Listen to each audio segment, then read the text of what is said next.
Clarke just came out swinging against the alt-left. When it comes to being tough on thugs, criminals, bullies, and the scum of the earth, there is no one better than Sheriff Clarke. Now, America's favorite sheriff is turning his sights on the lawless and violent alt-left whose radical form of domestic terrorism has plagued our country for months. Sheriff Clarke was quick to point out that these thugs have been given a free pass by the media, and despite the fact that they portray themselves as the good guys, in reality they're no better than those they claim to oppose. Now that most of the political juice has been squeezed out of the events in Charlottesville, Virginia, the country is preparing to move on from yet another ugly incident. Just as after Ferguson, Baltimore, San Jose, Santa Barbara, and Berkeley, the immediate reaction from the usual suspects went according to script. It was a shameful display by the media and the political class. First, the political class sprinted to the closest microphone or TV camera they would find at a speed that would impress Usain Bolt. In order to score points, both sides of the political class exploited the opportunity to flaunt their racial sensitivity and moral superiority. Why do they feel the need to denounce hatred and violence every time one of these incidents occurs? Because if they don't, their opponents say their silence equates to tacit approval of what took place. It is a game of political gotcha.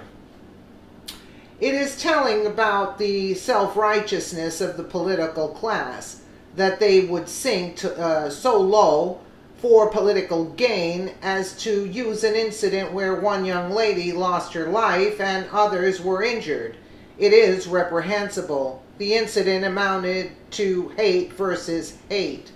The liberal media also forges these incidents into a club to bludgeon their political adversaries. Those adversaries include President Trump, conservatives, and Republicans. The very next day after Charlottesville, some were trying to cloak the liberal riot starters who showed up itching for a confrontation by portraying them as a force for good. But the truth was very different. In reality, extreme leftist movements, be they Antifa or Black Lives Matter, are the same category as neo-Nazis and white supremacists. Yes, I said it. These are all fringe hate groups that should be condemned. There are no good guys involved.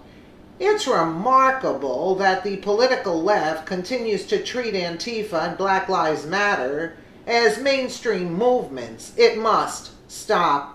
Charlottesville was an opportunity for both sides of the political spectrum to speak as one, but in our politically charged state, the temptation to score a few cheap political points is too much to resist. It is remarkable that the self-righteous left was talking about the need to condemn hate, as their unbridled hate for President Trump and the First Lady is off the charts. They should lead by example and tone down their own hate. President Trump did what presidents should do. How do I know this?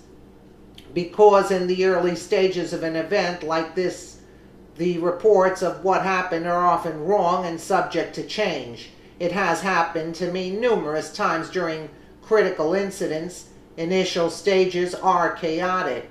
If the president speaks too soon, like his predecessor after the Cambridge police incident or Ferguson riots, he risks identifying the wrong players, victims, perpetrators, or description of events. A president's initial statement should be thoughtful and measured, and he should choose words that calm the nation. He should not take sides as he is speaking to the American people. He doesn't have all the facts initially. The president will usually give a more fact-based, detailed statement after he is better informed.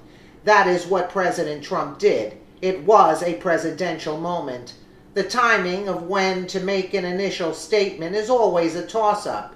Opponents looking to make political hay will always criticize a president in this situation. They'll always say that he didn't speak up soon enough. In this case, President Trump could have had the New York Times or Washington Post write his post-Charlottesville clash statement for him and read it word for word, but they still would have excoriated him for what he said. The people of Charlottesville will have to sit through the rubble of last weekend's clash and put their lives and community back together.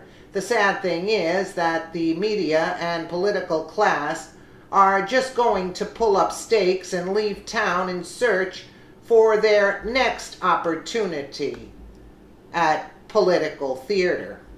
So true. So true.